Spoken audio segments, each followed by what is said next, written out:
Are we in the studio? Yes. We are. We're in the control room.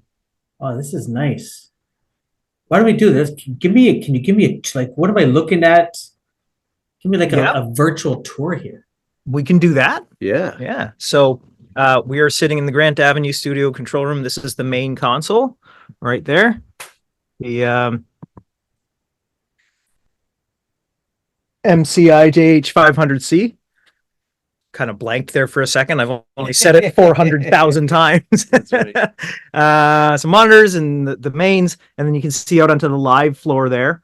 That's where you've got, basically, one of the great things about the studio here is that everybody can see each other with isolation, like even with acoustic isolation. So you can actually, I don't know how well it'll come across on the camera, but I'll take you for a walk out there if you'd like. But you've got a drum booth, you've got a live floor, and you've got like an amp booth or a kind of vocal booth, whatever you want it to be, and everybody can see each other. So we've got racks here, which are not on, and there's not a coffee cup sitting there. You didn't see that. Take you for a quick walk. Yeah. We've got sort of the front entrance way here, where we've got some nice shiny things on the walls. That is nice. And pictures of people who have been here over the years. Kind of some more of that as we go down. Where are you guys calling from? We are in Toronto. Oh, okay. Yeah. So, just down the street. Just down the street. That's right. I actually just moved here from Toronto in August. Okay. Studio, yeah. So long time Torontonian. This is one of the ISO booths. Yeah. So we mainly use that for guitars. We had a little session yesterday, so we're still set up from that. I've got an array of pedals, a couple different cabinets, two mics, in the original Neumann M49B from the World War II era for anybody who wants to be super nerdy. Wow. We have, let's see, just some more guitar amps. We have the Johnny Cash brick here. It's the black brick, which was colored in during the Johnny Cash session because the blue apparently clashed with his scarf, and so we haven't we haven't cleaned it. It's staying like that forever.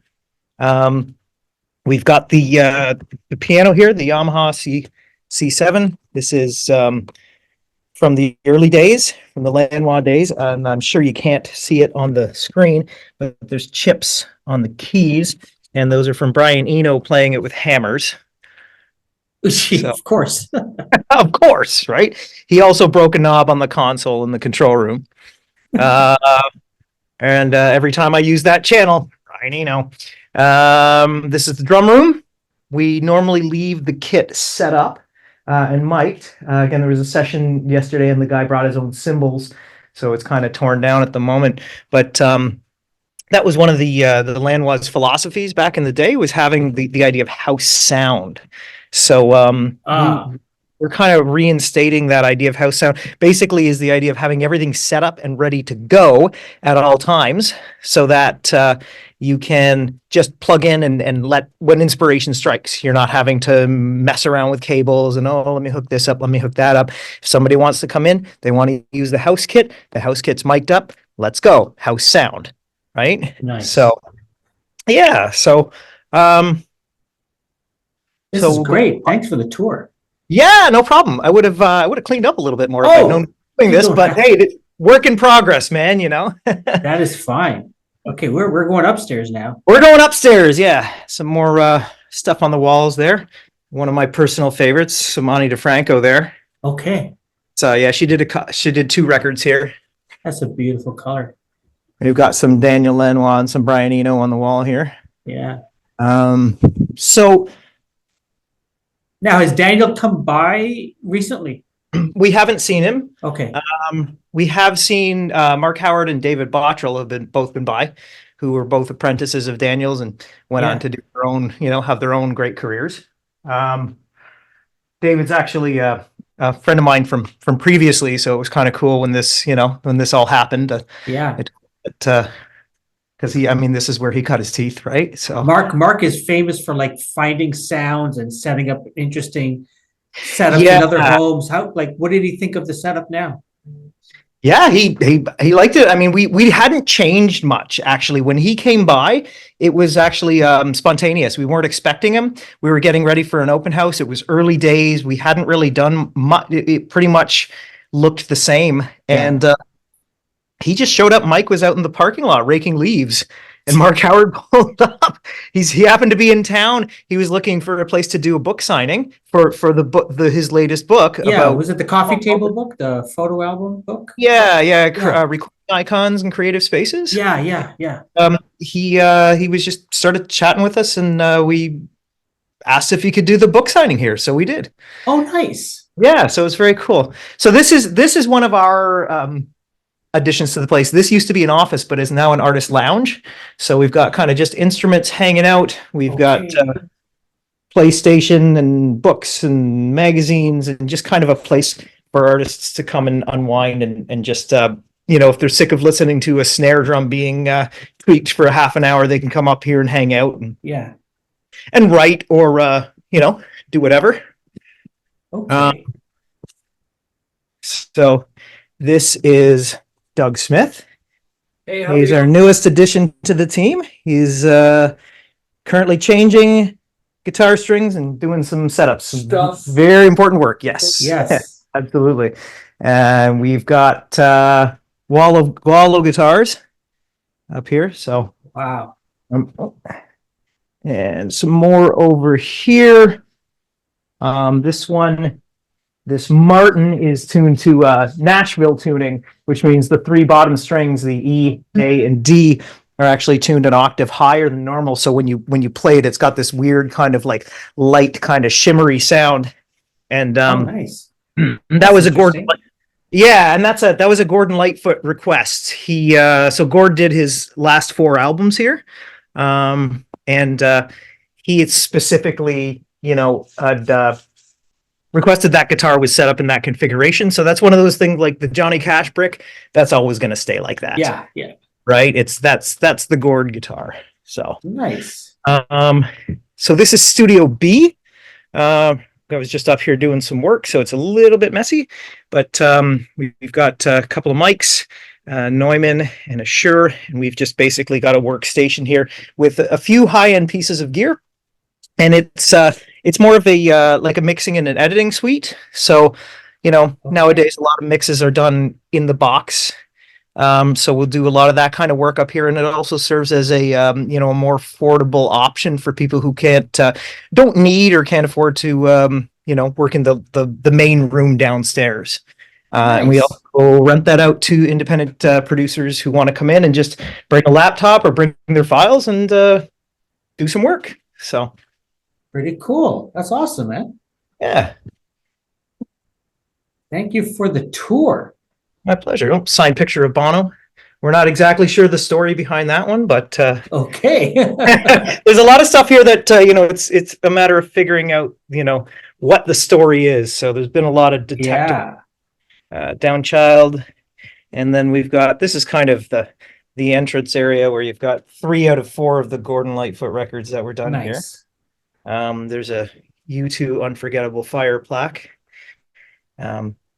Some strings were recorded here. Okay. Crash Test Dummies, which Bob Doige worked on. All right. Like that. McLaughlin.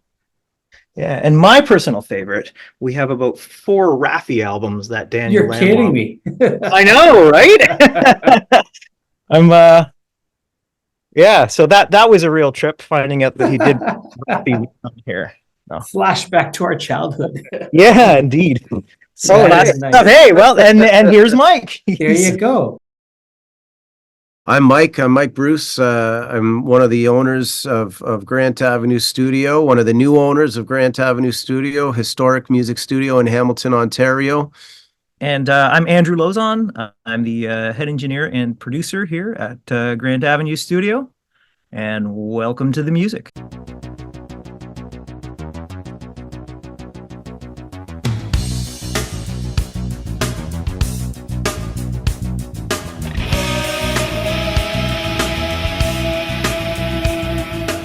listen, first of all, thanks for the tour. That was fantastic. Wasn't expecting it, so thank you so much for that. I've got a bunch of questions in Okay. my head. Last night bad. we're watching the Grammys. We're watching all these fantastic artists, and it was really one of the cool things was there was a lot of I'm a huge Joni Mitchell fan, and I was this close to tearing up watching her perform. I'm not expecting her to hit all the notes from her original, but right at the end, she was about to come out of that chair, and she was just belting it. Fantastic. Billy Joel, I thought his new song, sounds so classic Billy Joel. And then you had some of the new stars as well. And so my first question is, we hear a lot of to talk about these musicians, these artists making stuff at home. Pro Tools, people have been using that for many years now. We've had Mark Howard on our show a couple of times, telling us stories about just going down to like Louisiana and finding a house and setting up the studios there, and having everybody come in and record. And then obviously, you got the Grant Avenue Studio. And I guess, Mike, the question is to you because, you're one of the guys that, said, I want to be, I'll participate in this project. I'll be one of the owners. Mhm. What is it about the studio? What is it about music today, the industry that you thought, this is what I want to do? This is where I want to, put some of my time and some of my resources. Yeah, well, you're right. I mean, buying a music studio in 2023, maybe not the soundest investment, but it comes from a lifelong passion, and we all came up as musicians, and I kind of found my way into film and television for the longest time, and now it cut to 20 years later, and I have a son who's 19, and he was just finishing high school, and wants to get. He's been kind of like a bedroom producer for the last 6 years, and it all culminated in a time when we were thinking about post-secondary education. He checked out all the music schools like Fanshawe and OEArt and all these, and just at the exact same time, a guy that I work with in the film industry, he was like, listen, I'm a part of this grant thing, and Bob Deutsch, who was kind of the originators with the Lanois brothers and then took over from them, ran it for the past 40 years. He's like, it's kind of time, like I want to start winding down and looking for somebody to take over. So it all just kind of came together, and it was like, okay, well, instead of spending the money on going to post-secondary education, why don't I call my good friend Andrew, who's a genius and a genius behind the board, and we'll get into this studio, and I'll get Andrew to mentor Tyler, and we all get to this amazing playground sort of thing, and we get to keep the lights on in a historic studio. Like it's we're pretty sure that we've done the research, and we think it's now the oldest consistently run studio in Canada. Sure, yeah. So it's what I mean. There's just a lot to it. So that's it was because of all that. So like the idea is if we can keep the lights on and save this place and Yeah. get to do what we need to do, and everybody fulfills their creative outlets, then that's what it's all about. Yeah, and I guess with your background, Mike, in TV and everything else, there's opportunities. It's not just a place for bands to come and record. You could do like a bunch of stuff, I'm guessing, Yeah. out of here, right? Yeah, absolutely. Yeah, we want to get into live streaming and podcasting and all that sort of thing, and there's been talks about potentially putting together a documentary on this place, and just Hamilton in general and Yeah. the music history sort of things. So and then if we can get into some ADR work and maybe some scoring and stuff like that, and it all kind of ties together. And again, 2023, you kind of got to do whatever you can to get dollars through the door just to stay Yeah, alive. absolutely. I don't know, like was a bunch of stuff redone? There's just amazing along the wall behind you guys going up the staircase. gold records, albums, just people that have impacted music, not just in Canada, but globally as well. How does it, when you come in every day to work, Andrew, you know, is it, yeah, I know these guys. Yeah, it's the same record you see over and over again. But like maybe the first time you walked through, like, did it hit you like, oh shit, we're gonna work here now?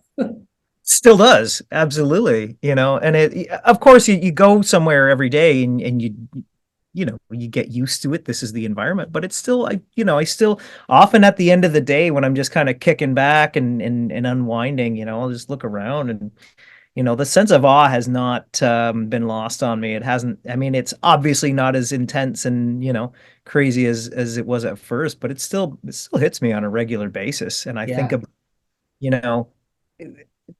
it's still kind of sinking in that we're a part of this now, because this is much bigger than we are, or anybody for that matter. And the fact that we now fit into the history of this place in so far a very small part, and hopefully over time in in larger part. And it hits you at the weirdest time. Like you'll be sitting here just kind of looking around, like, after a long day or, whatever the case is. And then you think of a Canadian band or like it's anything. It's like, oh my God, like those guys recorded here. And it kind of comes over you again and again and again. You know what I mean? It's like the history is just so rich and deep and so connected, like you said, globally. It's like it's a little mind-blowing. So every now and then, you just get these little twinges of like, oh my God, like that's where Johnny Cash stood, you know what I mean? Like and even Canadian bands like the Spoons recorded an album here, and like it's just it's crazy. And you get the history runs so deep too. Like you come in and there's obviously, you talk to Bob and Amy King, who was the engineer here with Bob for the last 20 years, and they of course there's so much that they could were able to tell us about the place. But then you go down in the basement and you see all these tapes and you're like, well, they never told us about that. And then you get people who come in who have history here. We talked about David Bottrell earlier, and he was in, maybe about a month ago, and he hadn't been here in years. And you could tell he just went down a wormhole, and every room we walked into, he had just so many stories, so many of which we hadn't heard before. A lot of memories. So it's and so many people have come through who all have their own unique experiences with the place, and it's always so cool to hear that, because so much, and just being in Hamilton now, meeting people who are connected with this place, like so many people in the scene are. It's really cool. That's absolutely amazing. When you showed me, Andrew, that M42 mic, it sort of I don't know why, but it sort of reminded me of, Neil Young is on this mission to improve the sound that we hear on through streaming through our phones, or when a CD is put out, or vinyl.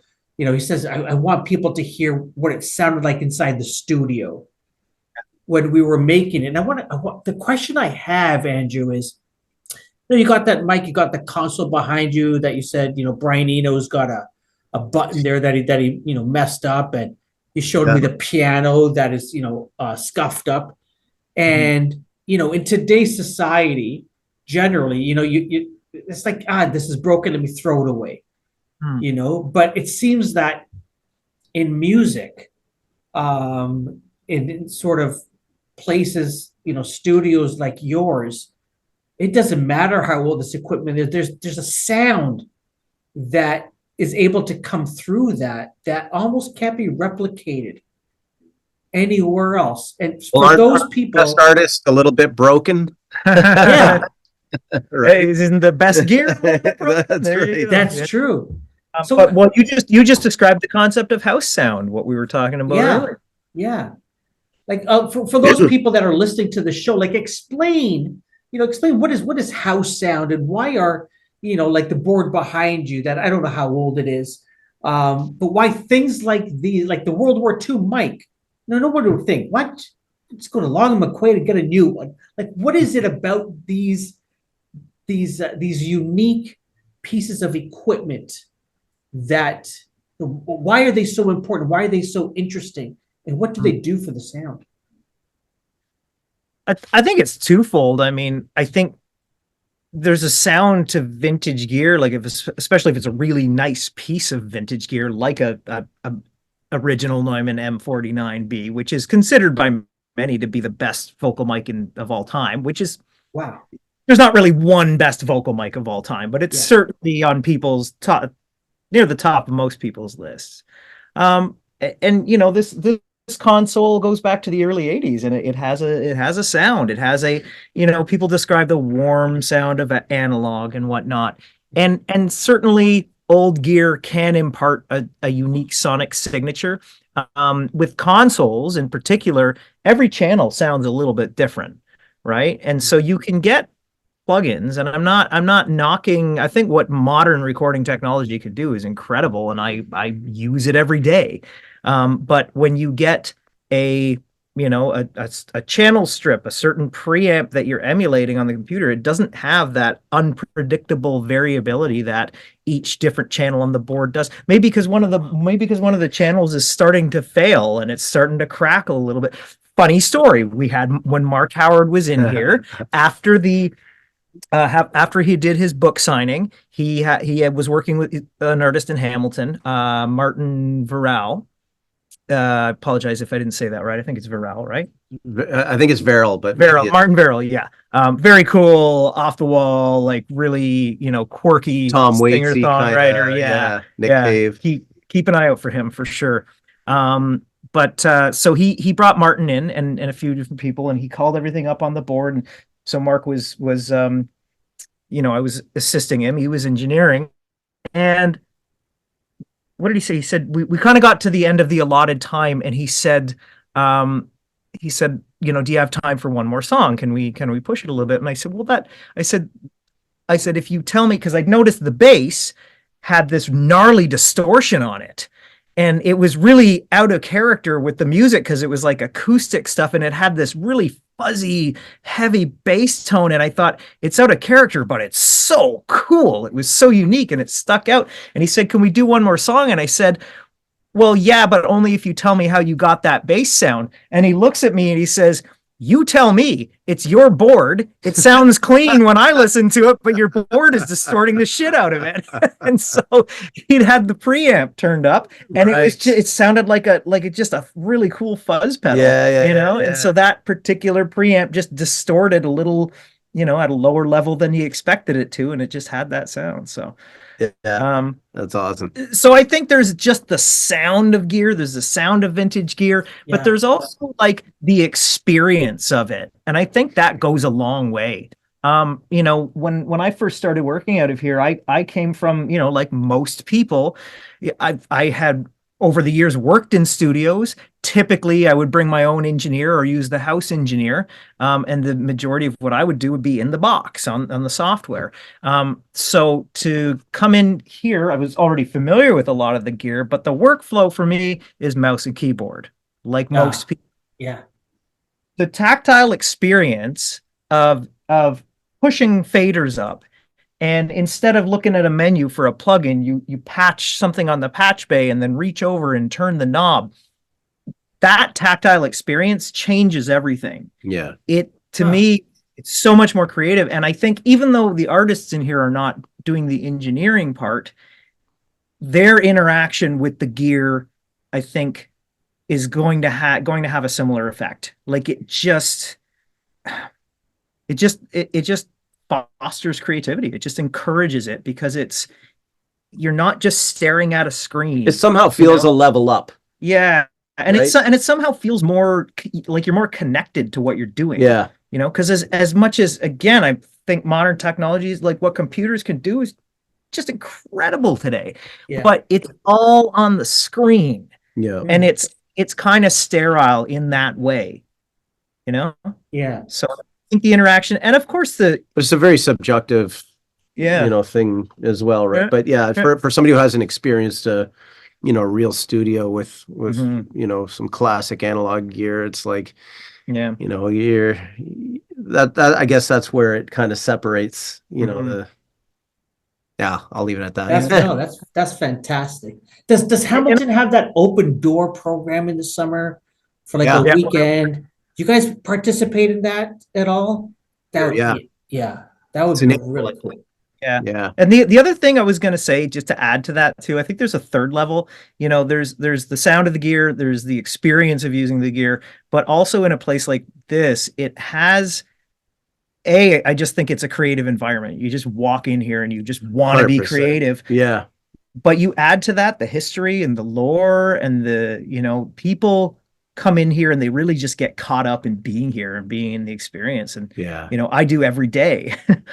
I you know, but especially people who it's their first time here, or you know, they don't come very often, or whatever it is, they just get caught up in how cool it is to be in a place with so much history, and Yeah. you know, it's I could just Yeah. imagine being inspired as a musician coming in there and you just walk by some of the photos and stuff and you said, "Oh shit, yeah, that person, cut that record here or they recorded some songs here."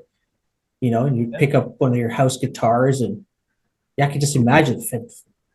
Well, that's the thing too. It's not just about preserving history, it's about continuing history. You know what I Yeah. mean? Making our own history. And like, we don't want to just let it kind of fall off into story time. Like this is a real living place with tons of vibe and character, and it's like all the stories are true, you know what I mean? And Yeah. it doesn't have to end there. It's like, we can just keep going and be the next generation of stories. Mhm. That is awesome. Mike, Andrew, this has been fantastic. Thanks so much for your time. One last question. Don't know if you're able to say, but who are some of the artists that are coming in that you're excited to work with? Well, what can we as music fans get excited to see what comes out of the studio there? Well, I think you're gonna have to just wait and see. There's a lot of unknown talent that should be known and will be known in Yeah. Hamilton. Hamilton's Yeah. a bit of a hotbed for some really freakishly talented people. So Yeah. I think the story is yet to be written. Mhm. Nice. That is awesome. My guests have been Mike Bruce and Andrew Lauzon. Lauzon. Lauzon. Andrew Lauzon. You Actually, say it's this. probably closer to the actual francophone. Grant Avenue Studio in Lauzon. Hamilton. Yeah. Gentlemen, thank you so much for your time. This has been a blast. Thank Thanks you. for having us. Thanks for having us.